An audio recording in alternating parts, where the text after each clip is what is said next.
मुंबई के hotel grand हयात के पहले दिन की बैठक में 11 सदस्यीय समन्वय समिति बनाने पर सहमति बन गई। बैठक में कांग्रेस अध्यक्ष मल्लिकार्जुन खड़गे, कांग्रेस संसदीय दल के नेता सोनिया गांधी, बिहार के मुख्यमंत्री नीतीश कुमार, पूर्व सीएम लालू यादव समेत 6 मुख्यमंत्री और 28 दलों के 60 से ज्यादा नेता शामिल हुए। बड़ा सवाल प्रधानमंत्री पद के उम्मीदवार को लेकर था, जो कि क्लियर हो गया। दरअसल मुंबई में गुरुवार को शुरू हुई विपक्षी गठबंधन इंडिया की बैठक का आज दूसरा दिन है। Indian national development exclusive alliance यानी इंडिया के नेताओं की आज होने वाली औपचारिक बैठक में गठबंधन के संयोजक और लोगों पर फैसला हो सकता है। मुंबई में होटल ग्रैंड हयात में पहले दिन बैठक में 11 सदस्यीय समन्वय समिति बनाने पर सहमति बन गई है। बैठक में कांग्रेस अध्यक्ष मल्लिकार्जुन खड़गे, कांग्रेस संसदीय दल के नेता सोनिया गांधी, बिहार के सीएम नीतीश कुमार, अरविंद केजरीवाल सहित 6 मुख्यमंत्री और 28 दलों के 60 से अधिक नेता शामिल हुए। दिन में नेताओं के बीच मेल मिलाप का दौर चला। शाम को गठबंधन के एजेंडों और समन्वय समिति बनाने पर चर्चा हुई।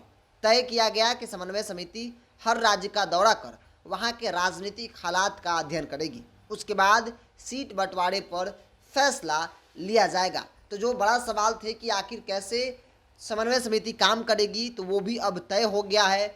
चूँकि नरेंद्र मोदी और एनडीए सरकार को बेदखल करना है, तो फिर मजबूती से काम करना होगा। बड़ा सवाल था कि पीएम का चेहरा कौन होगा, आखिर विपक्ष की तरफ से दुल्हा कौन होगा, ये लगातार सवाल किया जा रहा था।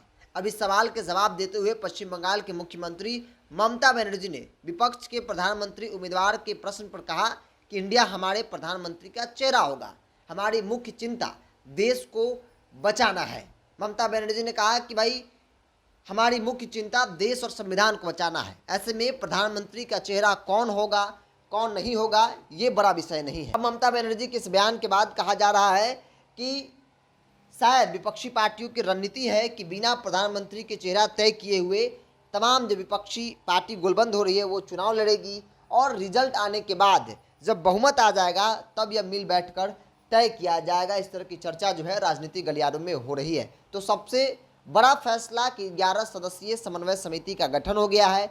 इसका काम होगा कि हर राज्यों का दौरा करना, वहाँ की राजनीतिक हालात के बारे में अध्ययन करना, और उसके बाद सीट शेयरिंग का जो है वो फॉर्मूला तय किया जाएगा। आज दूसरा दिन है विपक्ष की बैठक की। मुंबई में होने वाली 2 दिवसीय बैठक को लेकर देश भर में चर्चा है। बेशक एनडीए भारतीय जनता पार्टी यह कहकर टाल दे रही हो कि विपक्ष कभी एकजुट नहीं हो सकता है, लेकिन वही दूसरी तरफ ये देखने को मिल रहा है कि विपक्षी पार्टियां न सिर्फ एकजुट हो रही है, बल्कि अपनी अपनी महत्वाकांक्षाओं को दरकिनार करते हुए देश और संविधान के लिए नरेंद्र मोदी और भारतीय जनता पार्टी से 2-2 हाथ करने को तैयार है।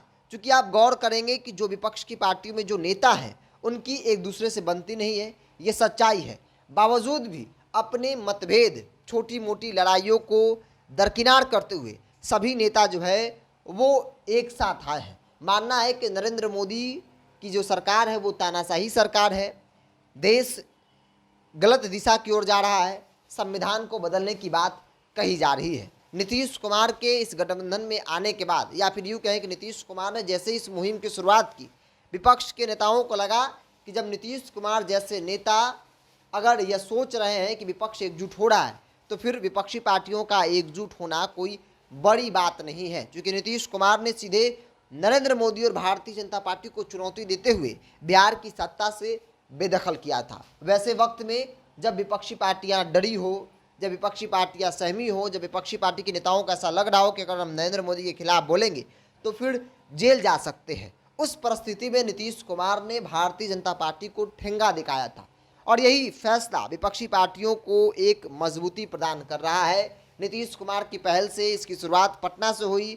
पहली बैठक पटना में हुई, दूसरी बैठक कर्नाटका में हुई, और तीसरी बैठक मुंबई में हो रही है। मुंबई की बैठक काफ़ी अहम माना जा रहा है, क्योंकि यहाँ पे कई एजेंडों पर मुहर लग सकती है। संभवतः संयोजक कौन होगा यह भी फैसला हो सकता है। बहरहाल आपकी क्या राय है, अपनी राय कमेंट्स बॉक्स में रखिए। अगर आप मेरे चैनल को यूट्यूब पर देख रहे हैं तो सब्सक्राइब कर लीजिए, फेसबुक पर देख रहे तो पेज को लाइक और फॉलो कर लीजिए।